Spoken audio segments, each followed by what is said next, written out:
Debate. Debate. Discusión. Discusión. Análisis y perspectivas desde voces diversas y críticas. Esto es Voces y Política, una producción de Kioscos Socioambientales, Escuela de Ciencias Políticas, Escuela de Estudios Generales y Semanario Universidad.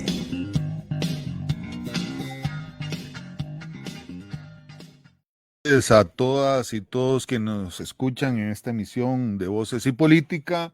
Hoy el programa se titula Aquí vamos de nuevo. El FES es una inversión y no es un gasto.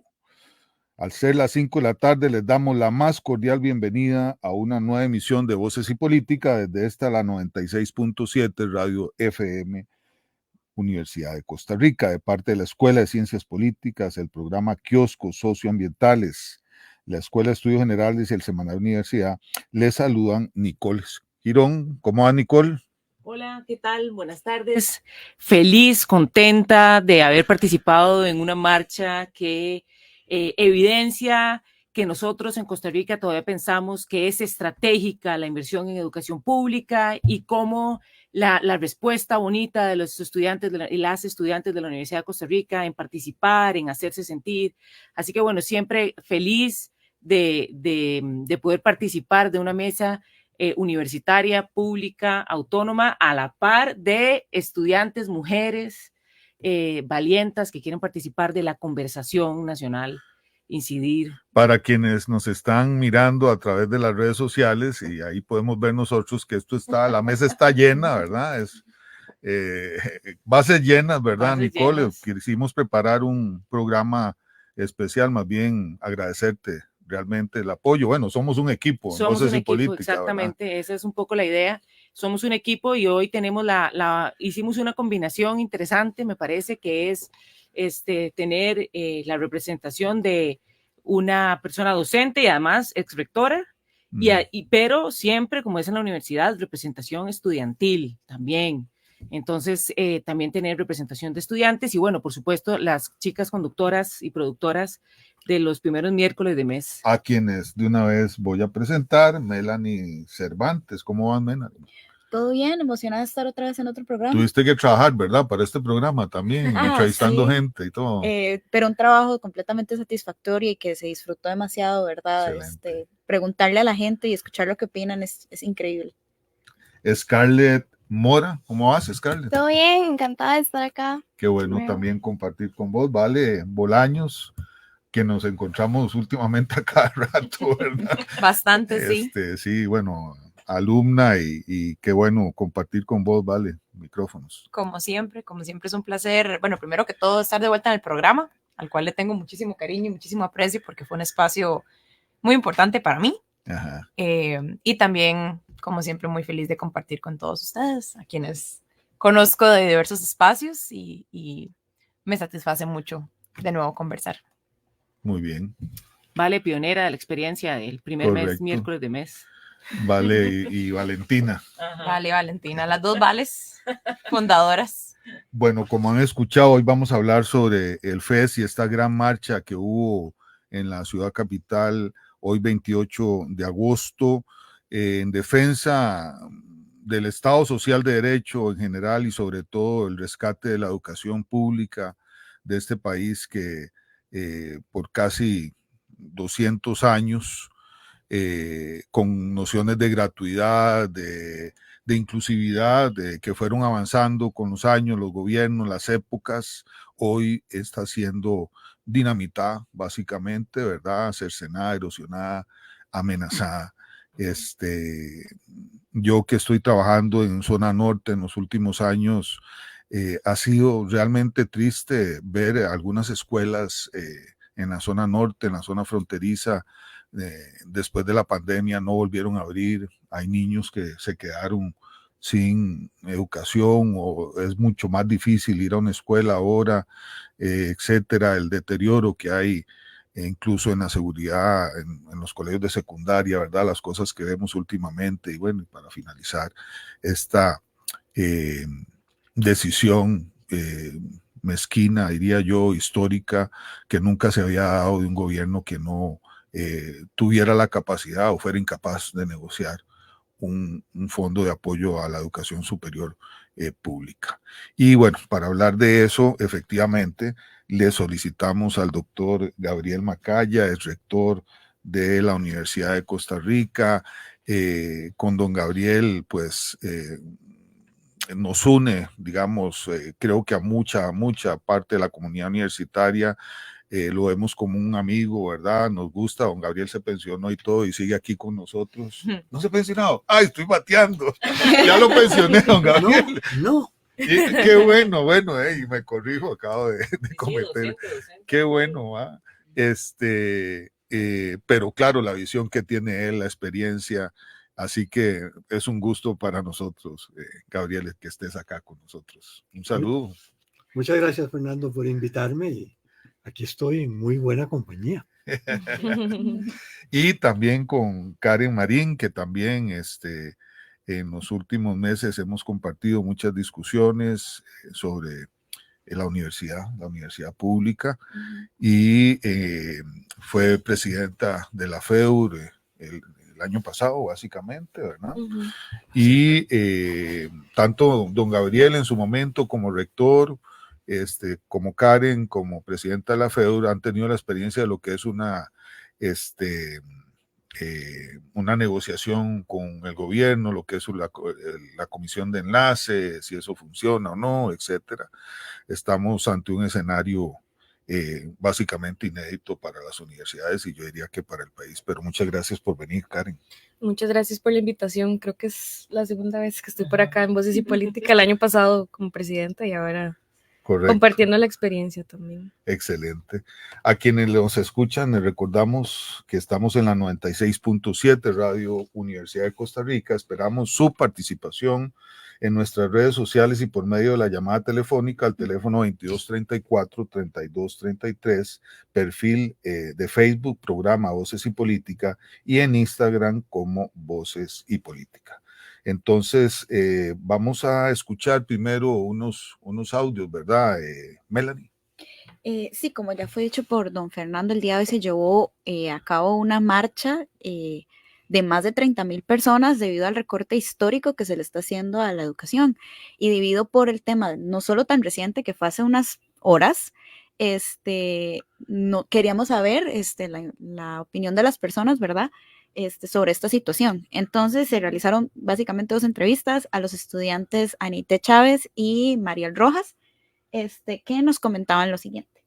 Bueno, a mí me parece pues preocupante por lo más y por eso vamos a marchar, porque no es algo común. Yo creo que esa es la situación en la que estamos, no es algo que ha pasado todos los años, que el FES vaya y se negocie en la Asamblea Legislativa. O sea, eso no es algo que pasa y que es preocupante porque no hay negociación en la Asamblea Legislativa, nadie sabe qué va a pasar.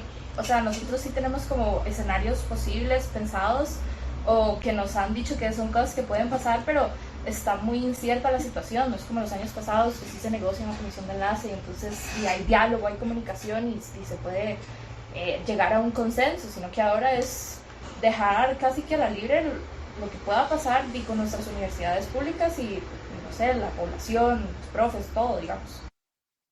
Hacer una propuesta y que los gobernantes acepten una propuesta que sea cada vez menor al financiamiento que se le da a la universidad. Entonces, pues bueno, la realidad es que yo calificaría la situación como preocupante de todos los sentidos posibles y de todas las perspectivas en las que se vea. En este momento y a nivel histórico, las universidades, más que todo estatales, y no solo las universidades, sino también los colegios y las personas que en general se han formado por medio de la educación pública, han significado una población que no solamente le aporta al país de manera intelectual, sino que además muchas veces son las personas que se han plantado frente a un gobernante violento, frente a un gobernante autoritario, frente a un gobernante populista. Claramente estos audios, ¿verdad?, no representan toda la conversación que se llevó a cabo, pero son buenos representantes de la opinión de los estudiantes, ¿verdad? Reconocen no solo la importancia de la educación pública, sino también la importancia de marchar más ante esta situación tan preocupante. Sin embargo, muchas personas no lo saben, ¿cierto? Yo estas entrevistas se las realicé a estudiantes que son parte del movimiento estudiantil de alguna forma u otra. Sin embargo, la gente común y silvestre, como decimos nosotros, no sabe. Yo tengo compañeros que decían, ¿por qué estamos marchando otra vez? ¿Por qué otra vez se habla del FES? Entonces, surgían las preguntas, ¿verdad? Para dar un poquito de contexto, muy poco, el FES surge en 1976 con la ley número 5909, donde se establece el Fondo Especial destinado al financiamiento de la educación superior. Según el artículo 78 de la Constitución Política, en la educación estatal, incluida la superior como la UCR, la UNA, el TEC, entre las demás instituciones de educación superior estatal, se incluye el gasto público que no será inferior al 8% anual del Producto Interno Bruto. En caso de que no fuera así, la ley establece también en el artículo 85 que no podrá ser ni disminuida ni abolida sin que se muestre también algunas otras mejoras que sustituyan, ¿verdad?, este recorte. Sin embargo, ocupamos, ¿verdad?, más información, por lo que me gustaría preguntarle al señor don Gabriel, que nos explique primeramente cómo surge, ¿verdad? ¿Cómo surge el FES? Porque podemos leer la ley, pero no sabemos qué contexto fue el que llevó a que se llevara la realización de esta ley. Es un proceso histórico y como todo proceso histórico de fondo, es lento. Cuando la universidad se crea en 1940-41, se le crean algunas rentas. Pero la universidad, y eso poca gente lo sabe, se financia en mucho con el pago de los derechos de matrícula de los estudiantes. Esa es una fuente importante de financiamiento de la universidad en sus primeros años. Poco a poco, entre 1941 y 1949, se da un tira y encoge permanente entre la universidad y el gobierno por su financiamiento. Y todo ocurre bajo la buena voluntad del gobierno.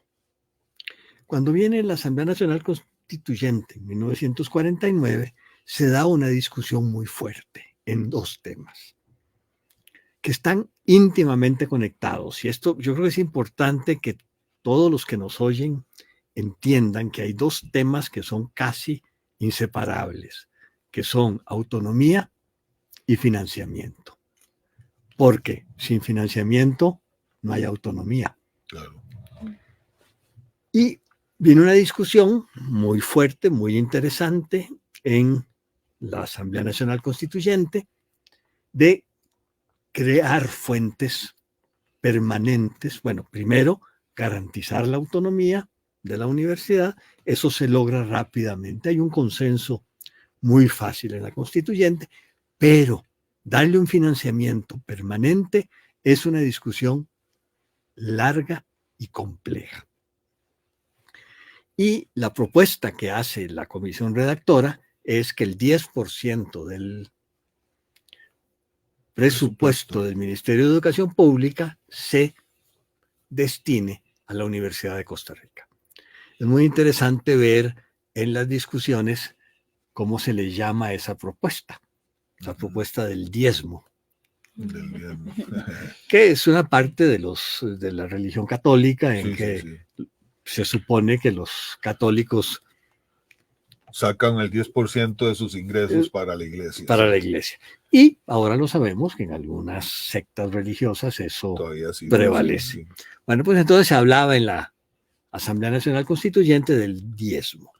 Y había una gran discusión porque una parte decía, no, mire, perdón, será el gobierno el que decida siempre de acuerdo a sus posibilidades, ojo, como lo decían en esa época, la que financia la universidad. Y uno se encuentra a estas alturas, tantos años después, que mucha gente todavía piensa así. Sin embargo, hay una discusión que es llevada principalmente por don Fernando Baurit, rector de la universidad y diputado constituyente, que tiene un papel fundamental en la definición de la autonomía, y la discusión está pegada. ¿Puedo seguir unos cuantos minutos? Dale. Bueno, creo que sí, ¿verdad? Él lleva la discusión de la autonomía, viene la discusión del financiamiento, que lo ligan a la autonomía, y ahí sí hay discusiones y no hay acuerdo. Hasta que aparece un famoso discurso de don Rodrigo Facio en la sesión 160 de la Asamblea, en que él dice, mire, señores, todo ente de gobierno público tiene un abogado defensor, sea ministro, sea presidente ejecutivo de lo que iba a ser después las instituciones autónomas, están los bancos, etcétera. ¿Quién es el defensor de la universidad? La universidad necesita un defensor.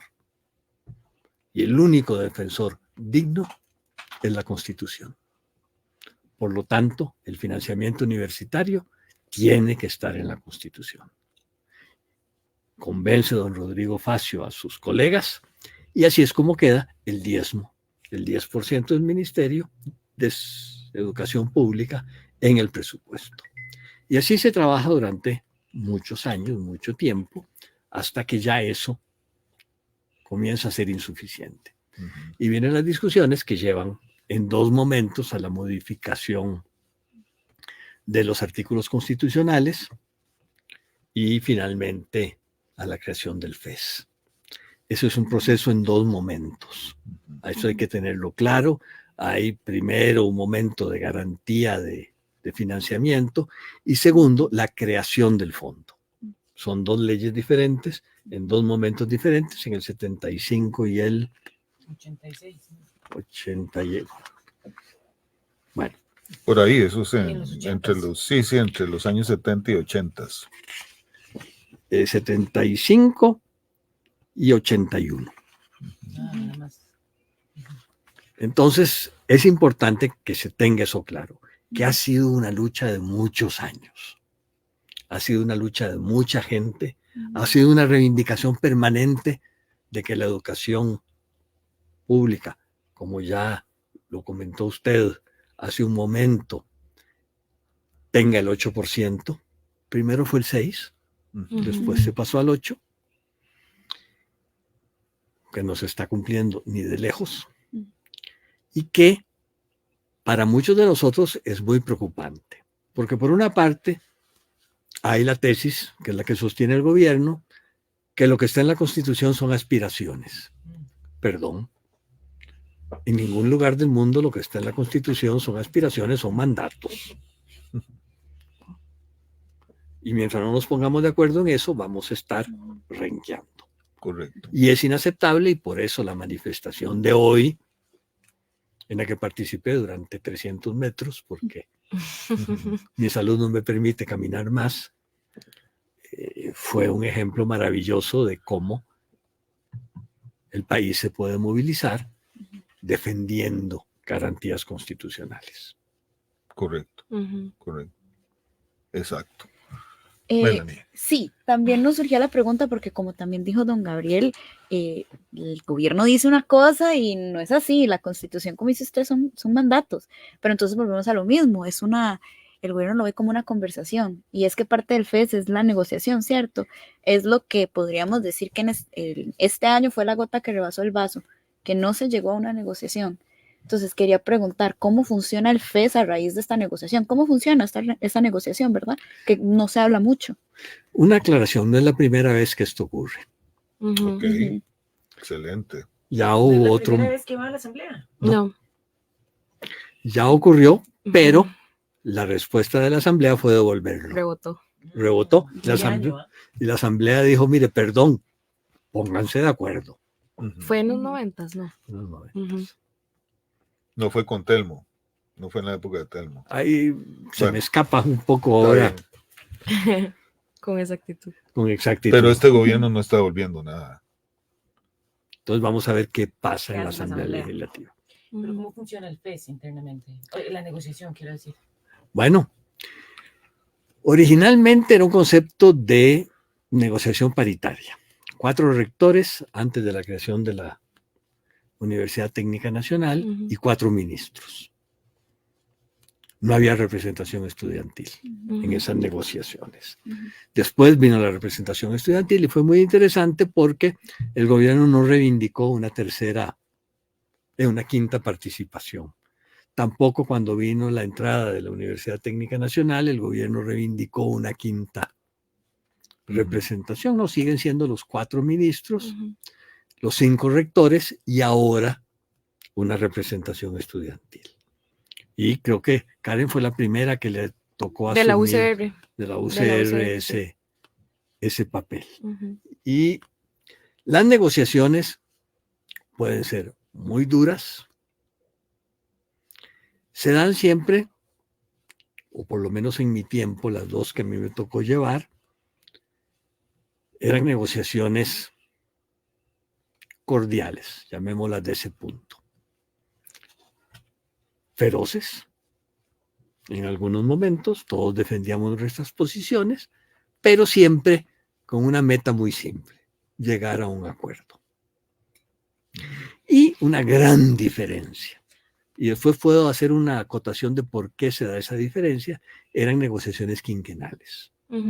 Esa era una pregunta que iba a hacer, pero bueno. Yo voy a intervenir ahí porque justamente eso quería acotar y quisiera preguntar con respecto al término acuerdo, porque usualmente cuando la gente empieza a escuchar sobre el proceso de negociación del FES, casi nadie dimensiona el hecho de que es que la comisión de enlace funciona a través de acuerdo. O sea, no es que voten, no es que un rector, no es que quedaron, digamos, una votación de que unos estaban a favor de ese presupuesto y otros no. Tiene que haber un acuerdo y eso es muy particular de la comisión de enlace. Entonces, es que me parece súper importante y realmente es una pregunta que tengo. ¿Tenemos conocimiento de otros espacios en donde se asigne el presupuesto, digamos, de instituciones a través de una dinámica de acuerdo, de un consenso? Es que no es una cuestión ni que por parte del gobierno existe alguna ventaja, ni por parte de las universidades. Tiene que existir un consenso. Eso es lo que manda la Constitución y es súper particular. Entonces me gustaría saber si tenemos conocimiento de algún otro espacio, porque yo no lo tengo, de algún otro espacio que funcione bajo esa misma lógica, que es muy especial. Sí, el CONARE, el Consejo Nacional de Rectores, así opera. Los acuerdos del Consejo Nacional de Rectores no son por mayoría, son por consenso. Nada más tenemos conocimiento de estos 2 espacios. Que yo sepa, porque además la mayoría de instituciones autónomas tienen rentas propias, por ejemplo, ¿verdad? Para, digamos, es otro, en este caso es una institución que tiene autonomía plena, pero sí tiene esa dependencia, digamos, de llegar a ese acuerdo con el gobierno. También tiene algunas rentas propias, ¿verdad? Cobro matrícula, pero sí, digamos, esa es la diferencia. Pero, por ejemplo, en alguna negociación, y Karen puede contar un poco lo que le tocó a ella en las negociaciones, el gobierno puede plantear condiciones. Por ejemplo, en una negociación en que yo participé, el gobierno dijo, bueno, muy bien, queremos tener un acuerdo de las universidades públicas de que van a aumentar sus rentas propias. Y van a llegar esas rentas propias de pasar de lo que tenemos ahora, que era un 12% a un 15%. Y las universidades aceptaron que para ese quinquenio iba a haber una gradualidad para aumentar las rentas propias, lo que rápidamente se hizo. Porque las rentas propias no son únicamente el pago de matrícula o derechos. Hay muchas otras rentas propias. Claro.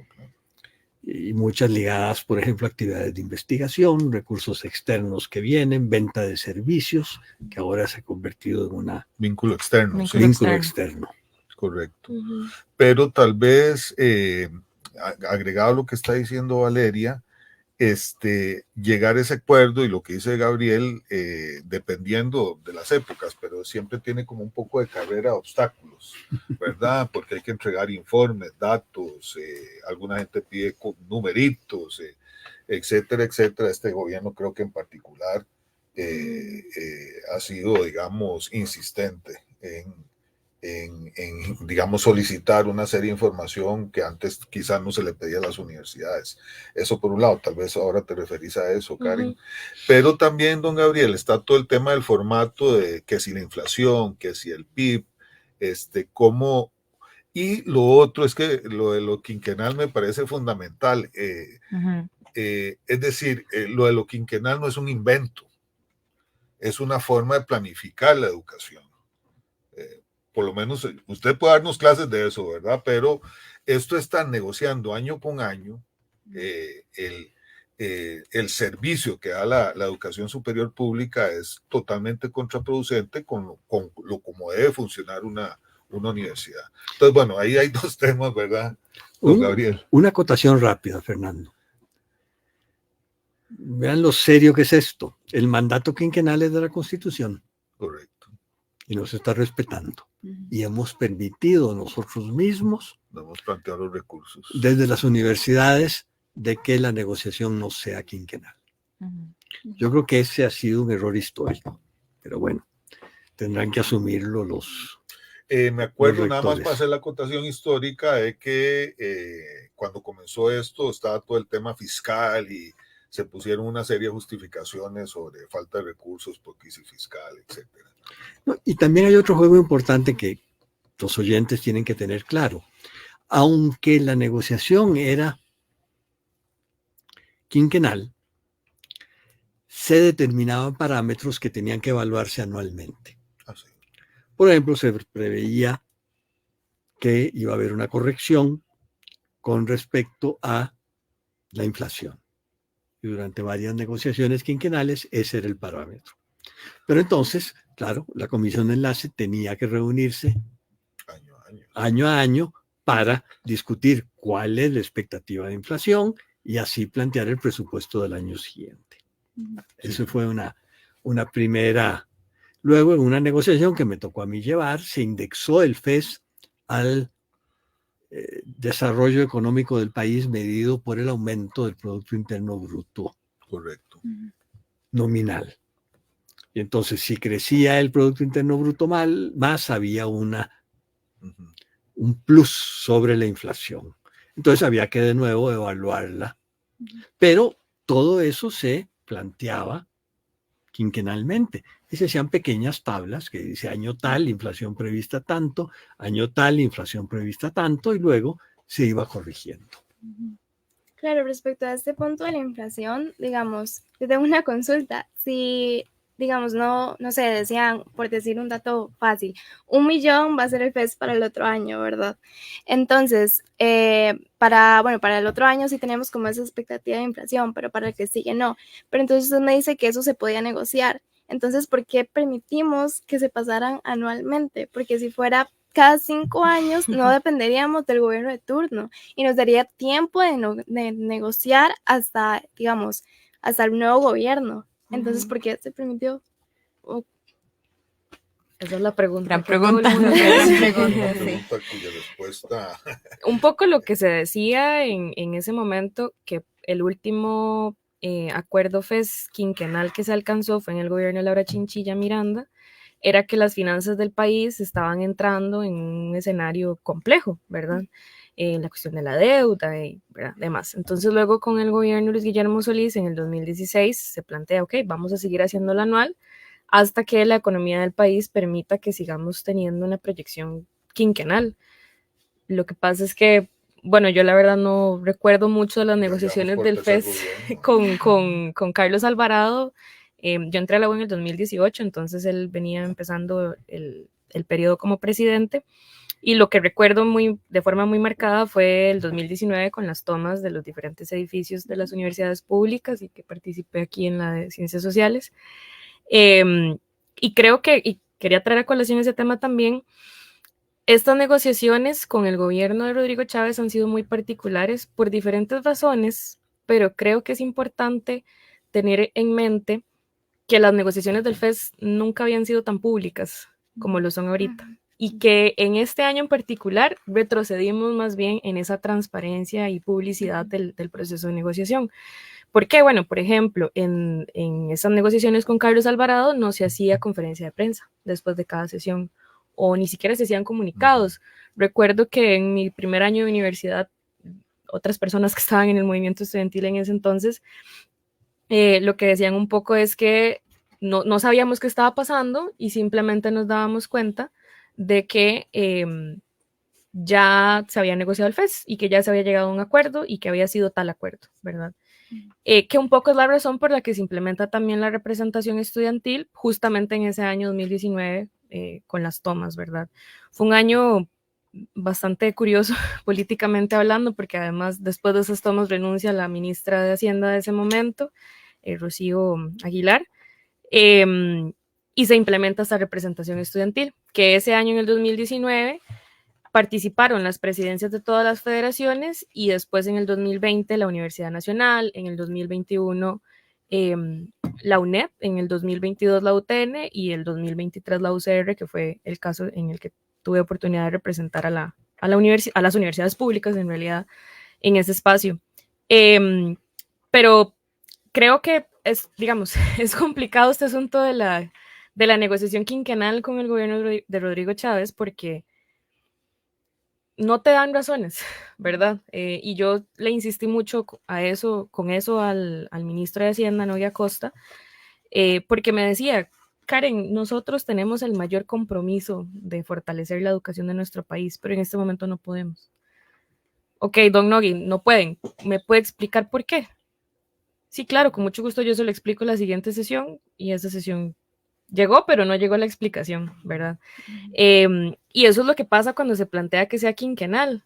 Se dice mucho que tenemos un panorama económico favorecedor en nuestro país, que el gobierno, la administración Chávez Robles ha mejorado las finanzas de Costa Rica, pero no sabemos cómo, para qué, porque no se está invirtiendo socialmente, ¿verdad? Es que, saliéndome un poco del tema del FES, no solamente son recortes al presupuesto de las universidades públicas, sino también al presupuesto de educación en general, como lo señalaban ya otras personas acá en esta mesa anteriormente, y los programas de apoyo económico a sectores más vulnerabilizados, ¿verdad? Lo vimos a inicio de año con protestas que organizaron mamás y papás porque sus hijos e hijas estaban perdiendo acceso a becas Avancemos, sin razones justificadas, ¿verdad? Entonces, un poco la pregunta que me queda relacionada con eso quinquenal a mí es, ok, no se puede un FES quinquenal, no se puede un FES creciente, no se puede crecer el presupuesto de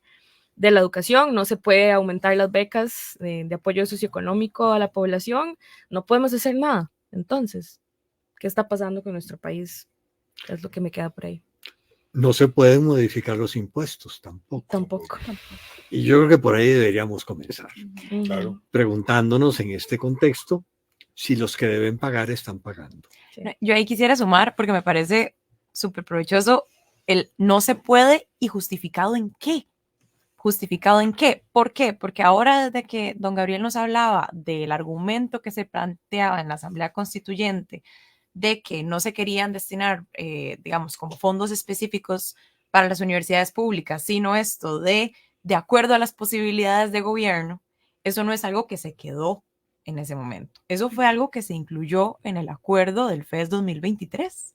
En el acuerdo del FES 2023, en donde se negoció un incremento o un reconocimiento de crecimiento por inflación de un 1%, y bueno, ponemos ahí en el acuerdo que queda sujeto a revisión. Entonces, a partir de 1.9 fue.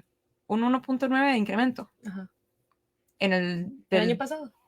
No, en del 2022 digamos, negociación 2022 para el FES 2023. Esa es otra cuestión complicada. Sí, porque siempre se habla como de negociación o del FES. Está desfasado, sí. Entonces, se establece en el acuerdo, ok, se le va a reconocer a las universidades un incremento de un 1%, pero vamos a dejar ahí en el acuerdo la posibilidad de un 1% adicional, que va a quedar sujeto ¿a qué? A las posibilidades que tenga el gobierno de darlo.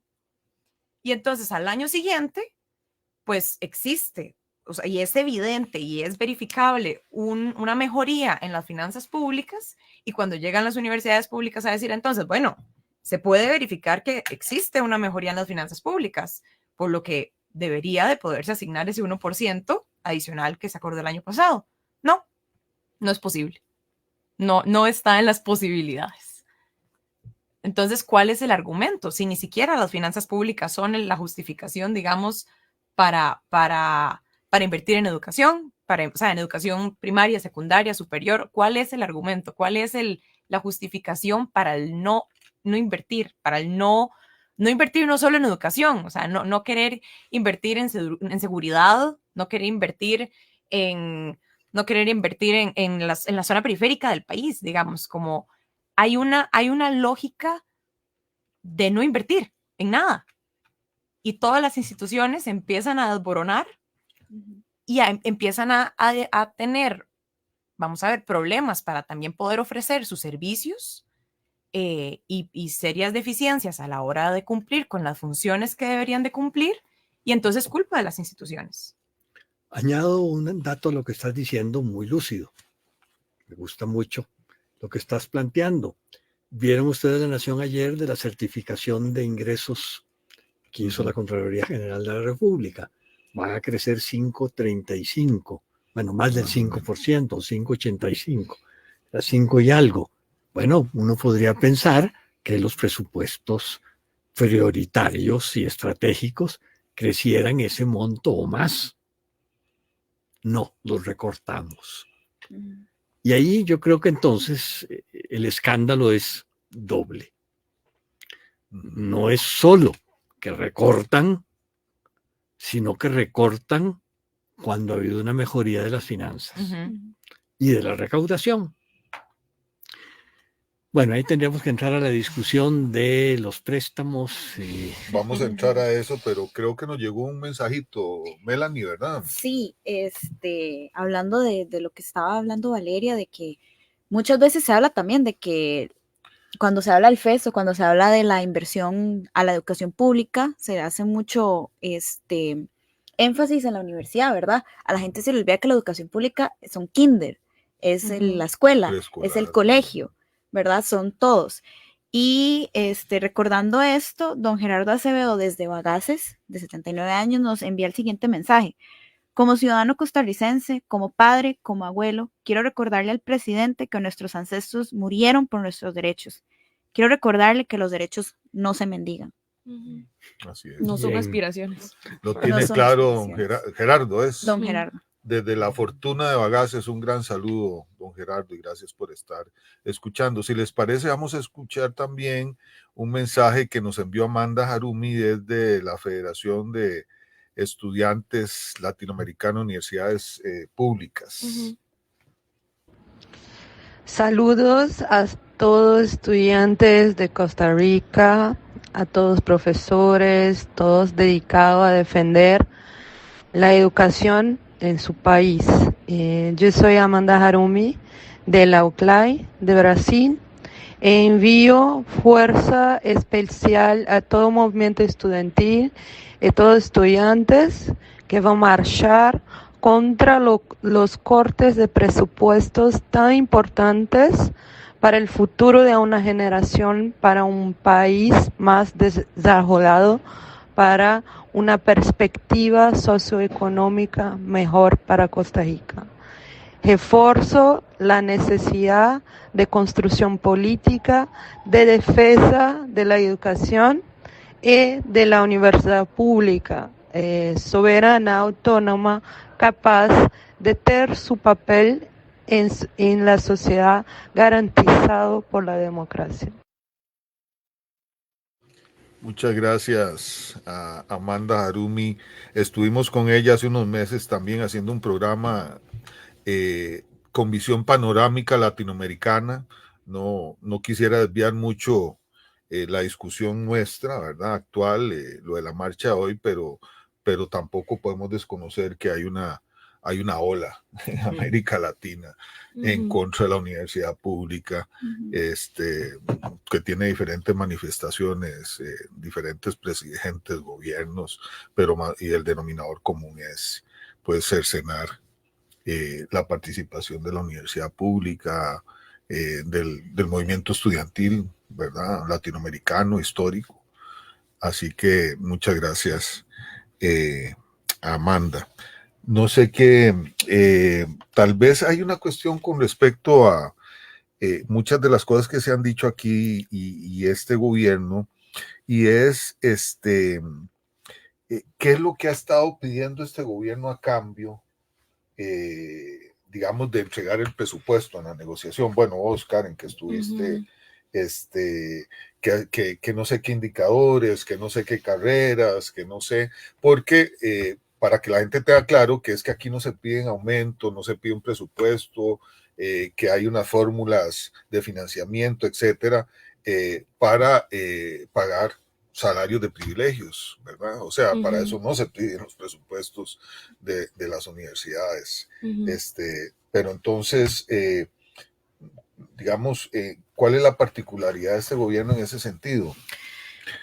Bueno, una pregunta muy difícil, ¿verdad?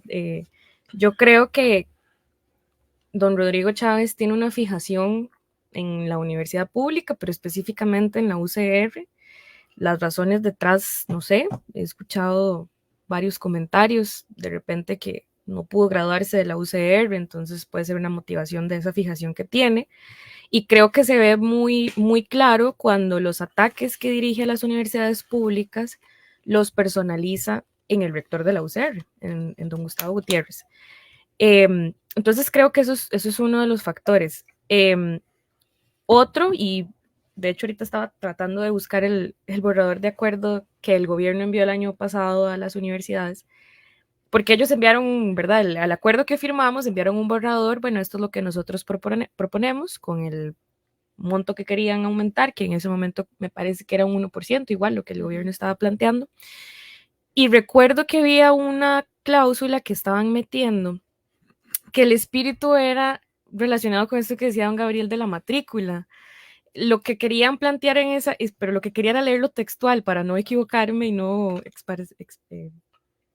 compartir noticias que no son la realidad, pero recuerdo que, porque lo dijimos en el pretil, en una asamblea que tuvimos de estudiantes, que el gobierno le estaba pidiendo a las universidades que empezaran progresivamente a financiarse únicamente con la matrícula, ¿verdad? Entonces, que aumentaran el precio del pago de los aranceles en las universidades públicas y que empezaran a financiarse con eso, porque si las universidades privadas ya lo hacen, ¿por qué las públicas no?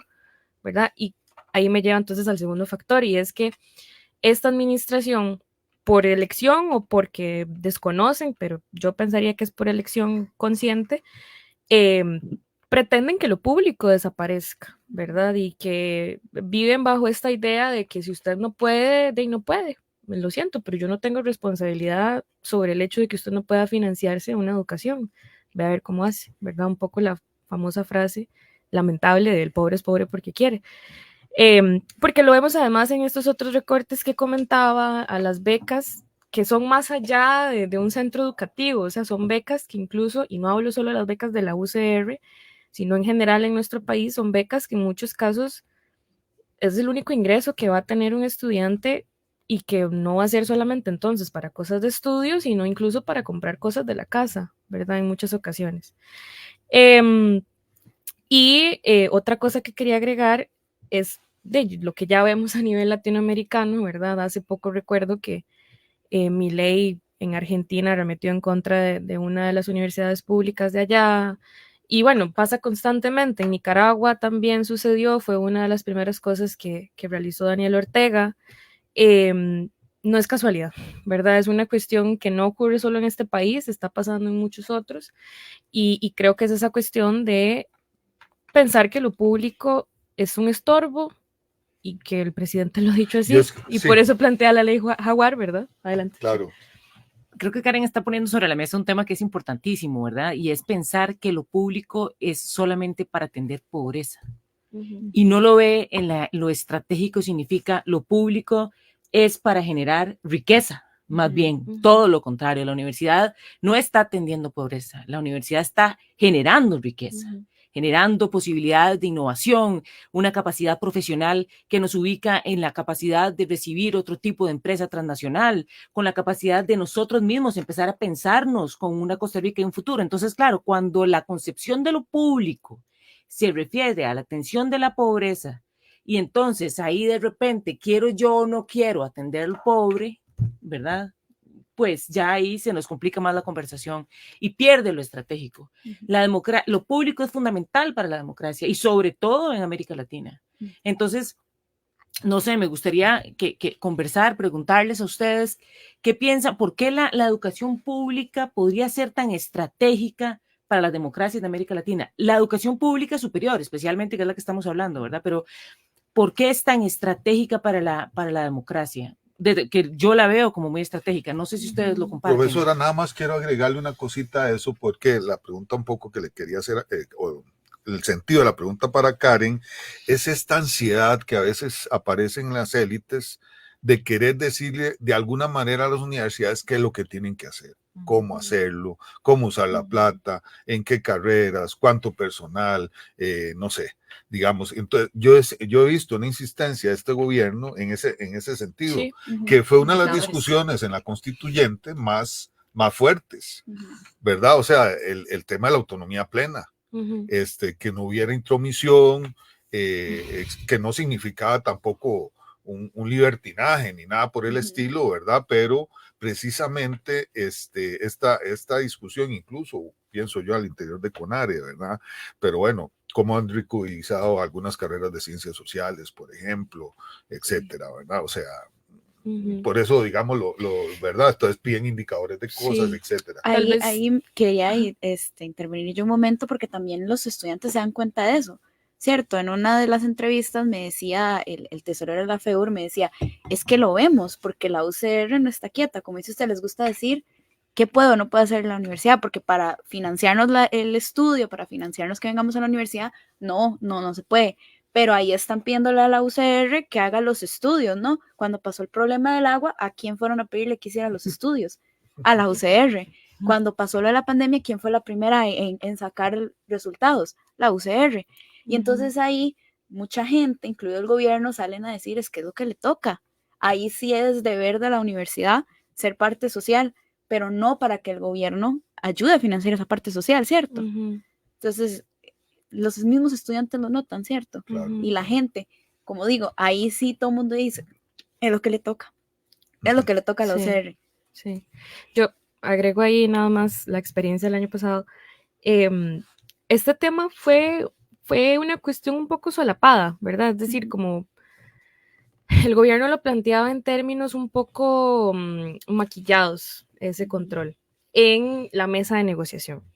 Pero ese proceso de negociación, y por eso traía a colación también el asunto de la publicidad de la negociación del FES, se daban dos espacios. Se daba en la mesa cuando habían sesiones y se daba en medios de comunicación. Y entonces, en principio, a la ministra, por ejemplo, le gustaba que nos pusiéramos de acuerdo antes de que terminara la sesión para ver qué le íbamos a decir a la prensa. Eventualmente, creo que fue como en la segunda sesión que ya fue mucho por insistencia estudiantil, no solo de mi parte, sino de las otras representaciones que participaban del proceso en la sala, pero no estaban en la mesa principal y no tenían voz, digamos, como si era el caso mío del año anterior y en este año de Francini. Insistimos en que no teníamos por qué ponernos de acuerdo para ver qué salíamos a decir, y eso fue algo que les desestabilizó mucho en una conferencia en particular de una sesión bastante curiosa, donde el ministro de Hacienda y la ministra de Ciencia y Tecnología llegaron como 1 hora y 20 minutos tarde a la sesión porque venían de Guanacaste o Limón, no recuerdo muy bien. Fue la sesión en la que nos dijeron, sí, es esto, nada más una filmina. Y como este año el CONARE presenta una propuesta de financiamiento de un documento con 20, 30 páginas, y el gobierno presenta una filmina de PowerPoint con un gráfico que además me dicen está mal hecho, ¿verdad? Entonces, retomo el tema. O sea, ponían este tipo de cláusulas como la que decía ahorita, de repente la universidad progresivamente va a aumentar el costo de la matrícula para que empiece a financiarse a partir de eso, nada más, y de los servicios que vende, ¿verdad? Además de lo lógico que son las clases, ¿verdad? Y los cursos. Sino que, por ejemplo, estos indicadores, el gobierno los utilizaba en ese segundo espacio de negociación mediático con el discurso de estamos diciéndole a las universidades qué hacer. y estamos cumpliendo con lo que dijimos en nuestra campaña entonces, ¿verdad? Y el presidente lo dijo en este proceso de negociación también, que se vayan a la Asamblea Legislativa, porque yo no voy a dejar que una universidad me diga qué es lo que tengo que hacer yo como presidente, ¿verdad? Porque él olvida, lastimosamente, que es un país democrático con división de poderes, donde la presidencia no tiene un poder absoluto, y que eso quedó en Costa Rica, por lo menos, súper perdido en nuestro, prácticamente que en nuestro periodo colonial, nada más, ¿verdad? Cuando pertenecimos a España. Y en estos indicadores entonces trataban de decir cuál era la corriente que tenían que seguir las universidades, pero no, ni siquiera son conscientes de cómo funciona la cuestión. O sea, no son conscientes de que las universidades públicas, por constitución, en el artículo 85, dice que las universidades hacen un plan de la educación superior en Costa Rica cada 5 años, de ahí que la negociación lógico es que sea quinquenal, ¿verdad?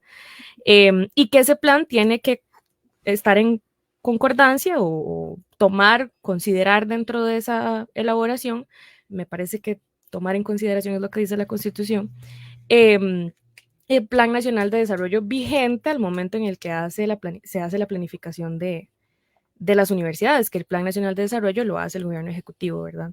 Entonces, también recuerdo muy claramente que el año pasado nos decían, es que el plan que ustedes tienen como universidad no lo hicieron con nuestro Plan Nacional de Desarrollo. Y yo decía, por supuesto que no, ustedes no estaban en el gobierno en el 2020, cuando se hizo ese plan, ¿verdad?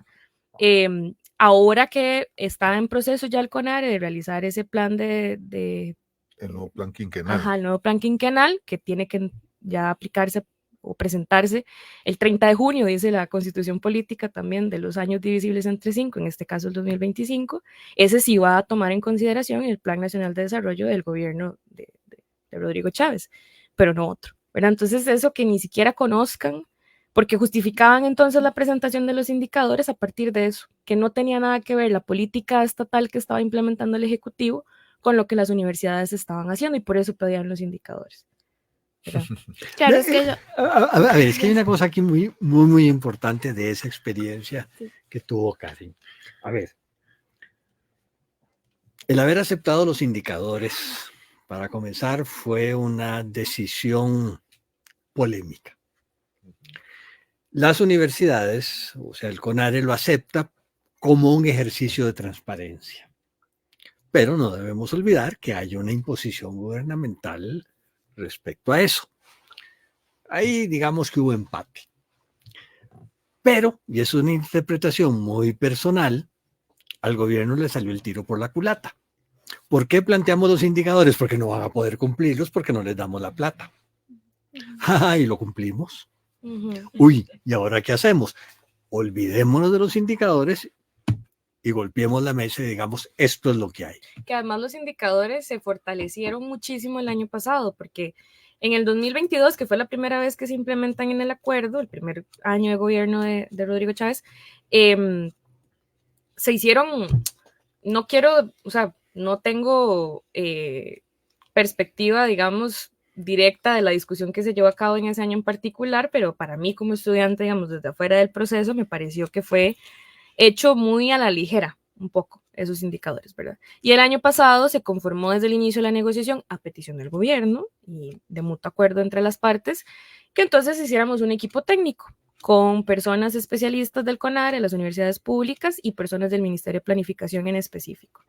Y entonces esos indicadores se hicieron, y lo pueden ver en el acuerdo del FES 2024, con una tabla lindísima, viene totalmente desmenuzado cuál es la fórmula con la que se calcula cada indicador, viene absolutamente todos y cada uno de ellos.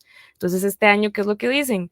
No, los indicadores ya no importan, ni siquiera fueron tema de conversación este año, cuando el año anterior fue lo central. O sea, todas las sesiones, las 7 sesiones que tuvimos fueron indicadores, y hasta la 8ª, creo que fueron esa cantidad de números, ya llegamos y nos sentamos y dijimos, ok, el acuerdo se va a escribir de esta manera. Y por eso esa sesión duró 7 horas. Un último mensaje, don Gabriel, por ejemplo, y alguien más si quiere. No, a ver, yo creo que está muy claro que estamos en una coyuntura compleja. muy, muy compleja, pero no podemos claudicar. Y aquí hay dos cosas. Primero, ser firmes. Segundo, como institución tenemos que estar cohesionados.